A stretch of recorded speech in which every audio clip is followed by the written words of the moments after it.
silent and empty. No leaves to rustle, no grasses to whisper. These vast, parched lands are the deserts. Dry as dust, racked with heat, the wastelands of our imagination. And yet, the deserts are very much alive. Even in the driest, hottest deserts, life has found a foothold.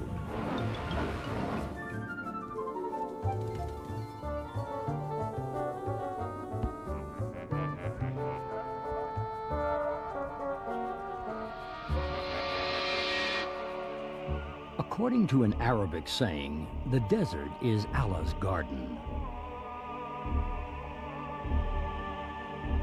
He created it for himself, so there would be somewhere on earth where he could walk in peace.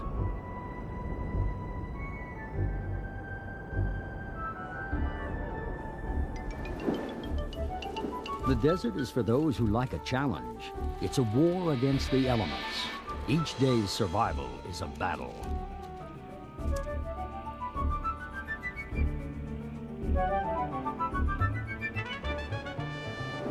The deserts, by definition, are dry places, but nothing can live without water. It's part of every life process. All living things consist largely of this vital resource. This is the desert survivor's greatest challenge, to find water where it doesn't seem to exist.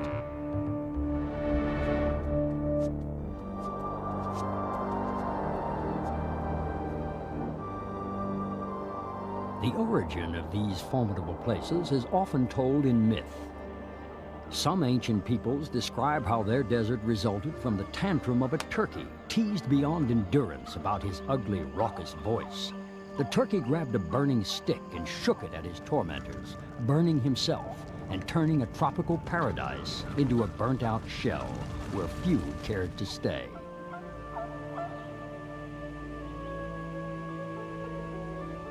A desert is defined as a place averaging less than 10 inches of rain per year. That's just a tiny fraction of the rainfall in forested areas. Almost 1/3 of the Earth's land surface is arid, but we're a wet planet. Most of the globe is covered in water. Why then do we have so many deserts? The answer blows in the wind.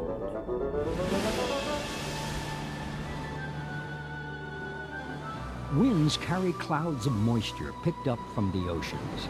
On reaching land, moisture turns into rain. If there are coastal mountains, all the rains fall early on. From there, it's a dry run. Because winds tend to blow from the same directions most of the time, some areas always miss out on rain. These are the world's deserts. They expand and contract as the earth warms and cools. The Sahara is currently expanding. Some parts are millions of years old. But only 10,000 years ago, there were elephants and rhinos living in the central Saharan highlands.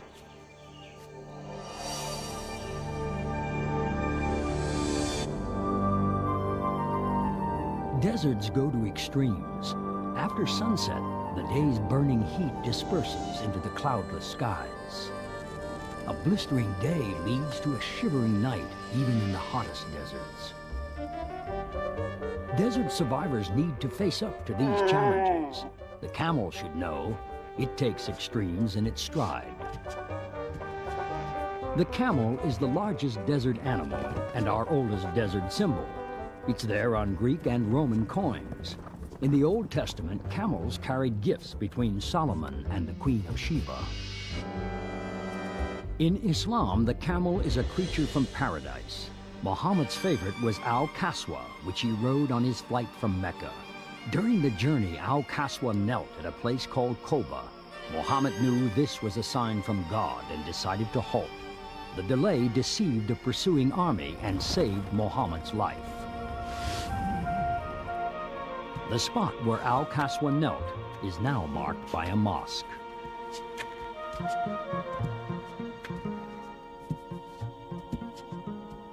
The baking desert is a familiar image. But far away from the equator, the heat of summer gives way to a bitter winter.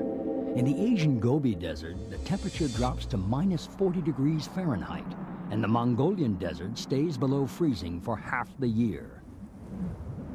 In cold deserts, life must be able to go from oven to freezer. A warm overcoat helps keep out the winter chill. These South American alpacas have thick, soft coats. In Inca times, only people of royal blood were allowed to wear the most luxurious wool of all, from the alpaca's relative, the vicuña.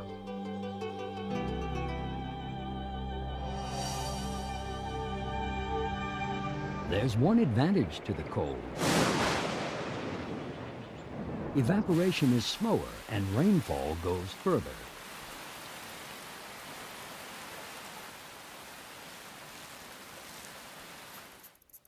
More vegetation means more food for grazing animals. Desert plants may not look too tempting. They're tough, but they're quickly snapped up. It's possible for a large animal to find a square meal in cold deserts, but it's not easy. Usually food is too thin on the ground to support a herd. It's a case for singles or pairs.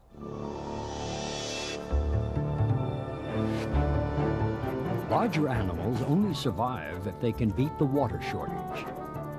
Antelopes have ultra-efficient kidneys which can recycle nearly every drop of water they drink. For those who fail the desert challenge, there's a cleanup crew ready and waiting. Powerful desert birds like the eagle and condor seem to bridge the gap between the worlds of earth and sky. The American Zuni believed that the eagle could soar as far as the sun. It was a natural partner to the gods and a useful messenger.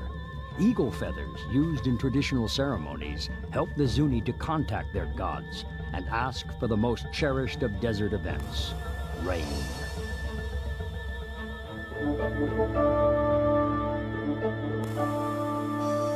But when temperatures soar, rain quickly evaporates.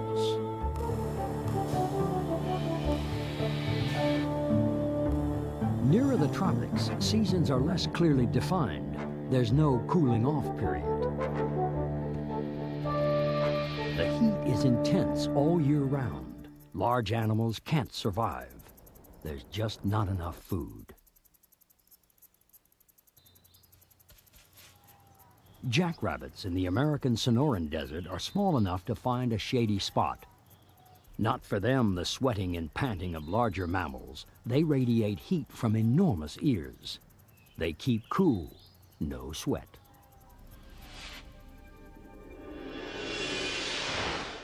Even plants need protection from the sun. Some cacti have their own sunshade, white hairs to screen their chlorophyll from damaging ultraviolet rays.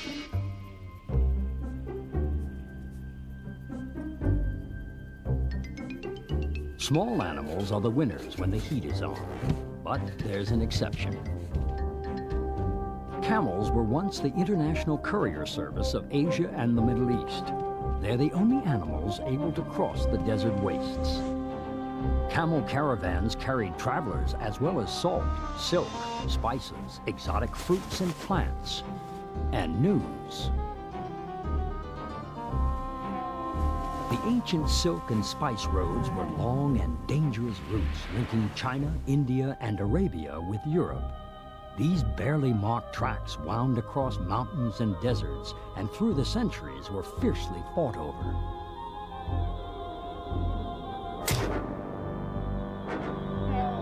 In Rudyard Kipling's Just So story, the camel was a lazy beast who looked slightly different from the animal we know today. When reproached for his faults, his only reply was, "Humph." His punishment was to spend the rest of his days working. To help him do it, he got a new profile. With his humph of stored energy, he could go for weeks without a meal break. Since those days, the camel has more than made up for his sins. Whole households are regularly carried on his back. A famous saying describes a camel as a horse designed by a committee. But in fact, the camel is a triumph of design efficiency. The camel's famous hump isn't a personal water tank, and it's not there to improve its looks. It's a backpack full of food, storing fat, up to 90 pounds of it, a powerhouse of energy. The fur coat may seem excessive, but desert nights are chilly. No desert animal wants dust and sand to get in, so when the dust swirls, the shutters go down, but the lights don't go out. These eyelids are semi-transparent, and the camel can see right through them. There's no danger of sinking for the ship of the desert. These feet have wide, flattened toes, like snowshoes. And those long legs keep the camel's body away from the heat of the desert floor. Camels aren't fussy eaters. With toughened lips and tongue, they don't need to be. They can stomach just about anything. Camels have more desert-beating tricks. They tolerate swings in body temperature that would kill other animals. After days without water, they can drink gallons in a few minutes, a death sentence for many other creatures. But even a camel tries to avoid too much exposure to heat. Penguins in cold climates huddle for warmth. Camels huddle to keep cool. So those in the middle are insulated from the midday heat.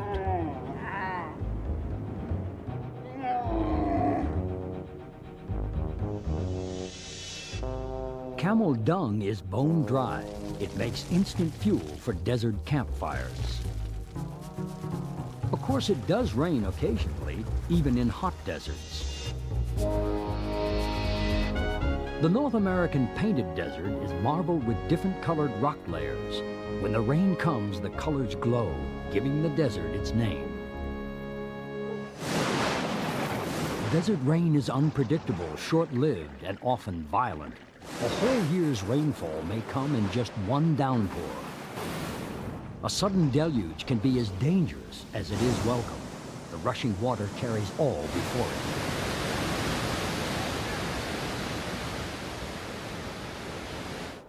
Armed with jagged debris, it scours out the softer rock in its path, eroding gullies and canyons as it goes, while the harder rock remains.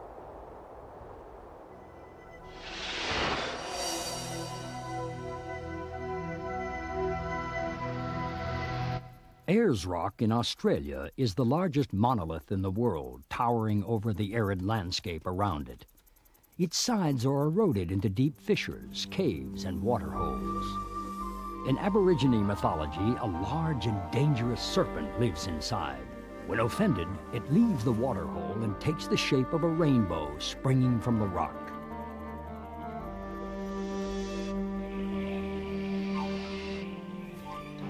After a deluge, desert dwellers make the most of their unexpected bounty. It may be all they'll get for months, or even years. One plant strategy is to use their roots as underground storage tanks. The African welwitchia's taproot can measure 3 feet across. The champion water storers are the cacti. The saguaro is a famous sentinel of the American deserts.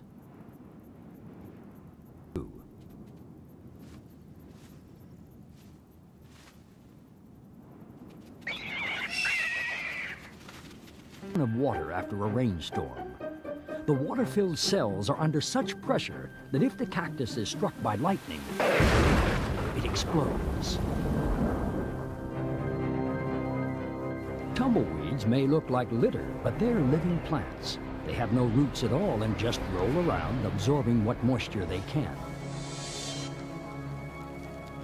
Dormant plants awake to the magical touch of rain. The first moisture makes the rows of Jericho's seed pods swell, but until there's enough rain, they won't launch the seeds.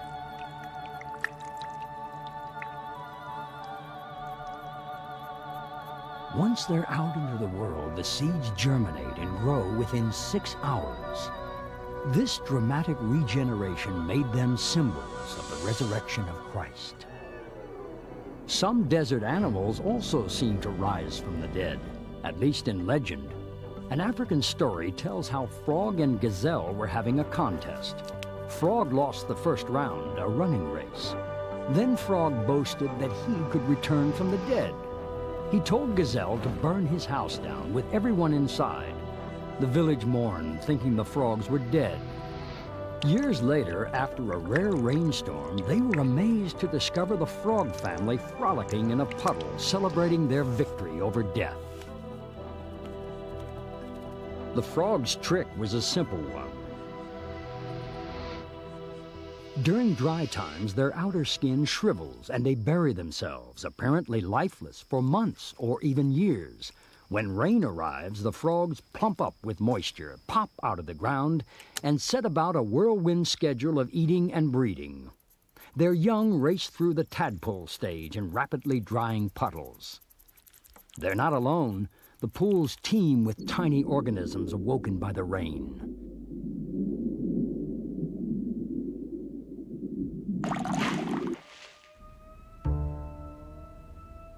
In the hottest sandy deserts, like the ones in Arabia and North Africa, the desert challenge is at its toughest. Heat and dust test everything to the limit.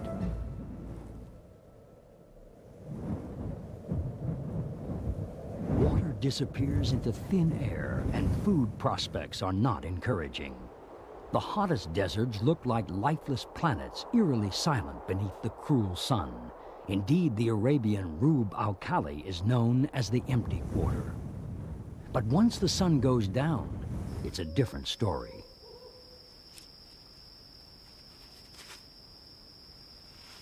These animals hide from the heat of the day, saving energy and water.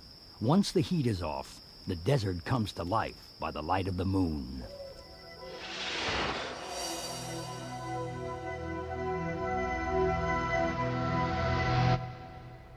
The hottest deserts are unforgiving, as a party of American pioneers discovered the hard way. In 1849, they set out to cross the last desert barrier separating them from the Pacific coast. They reached the other side, but were trapped in a scorching valley.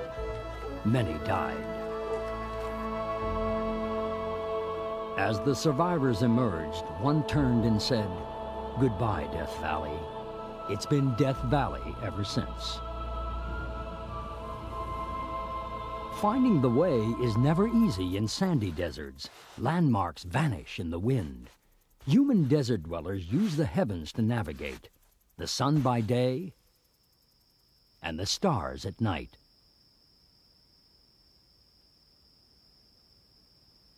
Turkestan desert nomads base their navigation on the pole star, which they call the Iron Peg.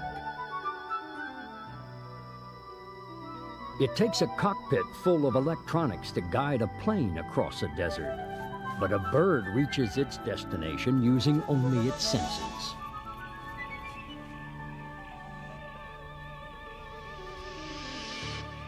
And these ants always find their way home. They're going out in the midday sun to forage. It's a good time, as few predators care to join them in the scorching heat. When the ant first emerges, it makes a turn. It moves, stops, and turns again.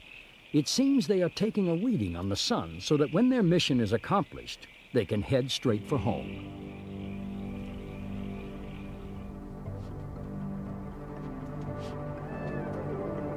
Hot desert survivors make the most of every drop of water. Insects are among the winners because their hard, waxy skin keeps moisture in.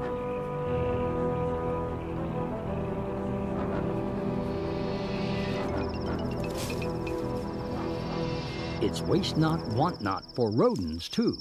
They lose less than a fifth of the water squandered by their non-desert counterparts. Reptiles also succeed. Their skins are watertight like rubber suits. The rattlesnake's rattling tail does the same job as a hiss, but it doesn't use up water. And deadly accuracy means that energy isn't wasted on failed attacks.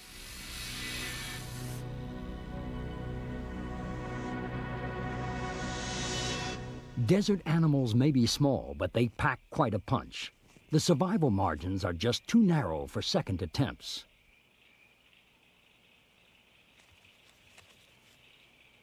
The scorpion's poison is so concentrated it can kill a human.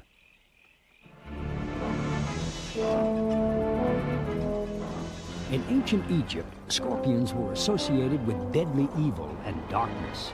The god Seth was said to carry out his murder attempts disguised as one. People stung by scorpions suspected the supernatural. Sandy desert dwellers are always at the mercy of wind. As winds whirl along, they whip up tiny rock particles. Dust devils are a common sight on desert afternoons. In Arabic, they are called jinns, or genies.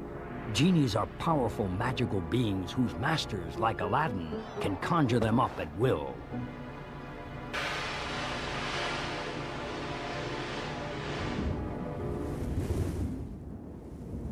Desert winds grow with alarming speed, often to storm force. Laden with razor-sharp sand, they sweep along in blinding, choking clouds as much as a mile high, battering everything in their path.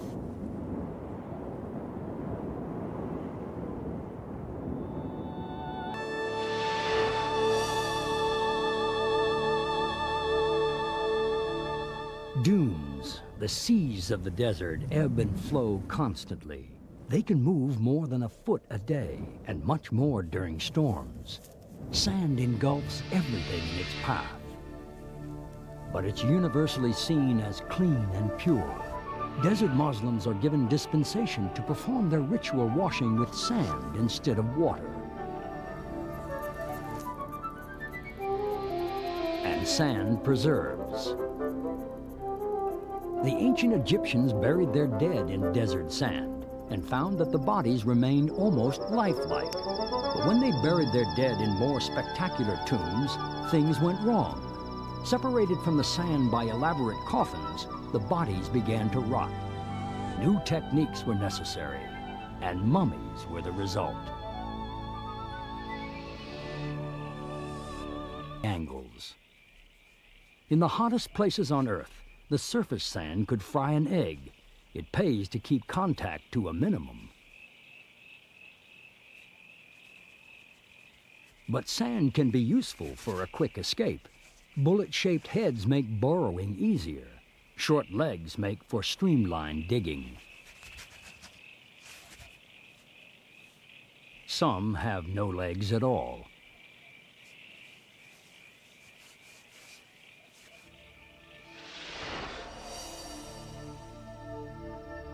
Things aren't always what they seem in the desert. A shimmering pool of water may be a cruel joke, a mirage. In Arabic, they're called Bar el-Shaitan, lakes of Satan. But it might not be a mirage. There are springs and wells in the driest of deserts. Oases draw on aquifers, bands of porous rock beneath the desert floor.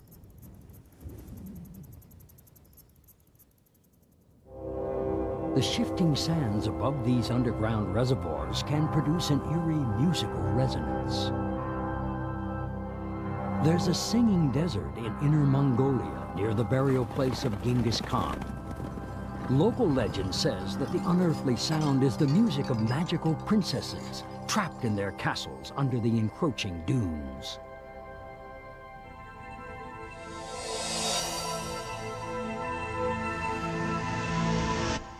The date palm is a legendary oasis plant, long-lived and adaptable. Its fruit is nutritious and portable, a staple of the traveler's diet. The date's life-giving properties seem almost miraculous. In myth, even their stones are satisfying. Chinese legend tells how a Taoist priest stopped to watch a game of chess. He became thirsty and was handed a date stone. Satisfied, he stayed to watch the game. 100 years passed without him feeling either hunger or thirst.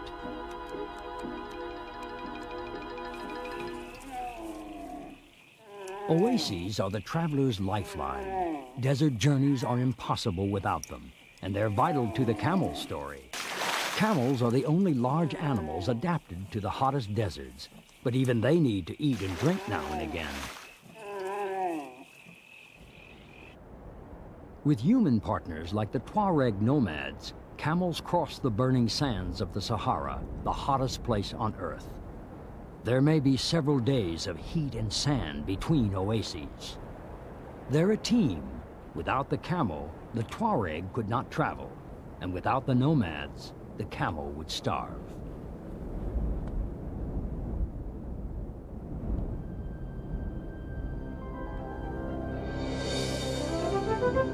As desert life continues its daily struggle, the desert zones are steadily expanding. The Earth is in a warming period, which could mean new challenges for the desert survivors. But deserts have always grown and shrunk with climatic change. Some scientists predict that with rising temperatures will come an increase in rainfall.